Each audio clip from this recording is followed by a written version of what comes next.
უფასო კარდიოქირურგიული კონსულტაციები რეფერალურ საავადმყოფოში მიმდინარეობს. პაციენტებს შესაძლებლობა აქვთ ცნობილ კარდიოქირურგ ბუბა კალანდაძესთან გაესინჯონ. უფასოდ გამოკვლევები თვეში ერთხელ ჩატარდება, ხოლო კი რეფერალურ ჰოსპიტალში პირველი კარდიოქირურგიული ოპერაცია ჩატარდება.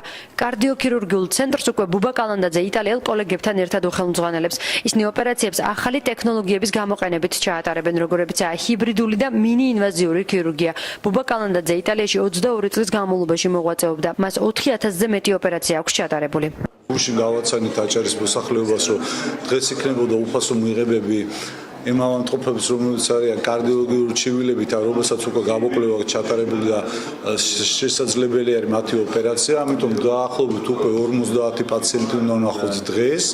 გაუწიოთ კონსულტაცია, ზოგიერთს ჩაუტარდება გამოკვლევა, რასაც საჭიროდ მივიჩნევთ, ზოგიერთი თუ გამოკვლეული შეიძლება რაღაცა დამონტებითი გამოკვლევა ჩაუტარო და მოვამზადოთ საოპერაციოდ. Იმიტომ მოვედი რომ გულის კარდიოგრამა გადავიღო. აქამდე ავად ვიყავი ოპერაცია გავიკეთე ფეხზე. ძალიან კარგად ვარ ახლა და ახლა მაწუხებს გული. კონსულტაციაზე მოვედი რომ გავიკეთე კონსულტაცია. მაქვს გულის სტენდირება გაკეთებული, მინდა კონსულტაციაზე ვარ მოსული და ველოდები არის ცოცხალი რიგი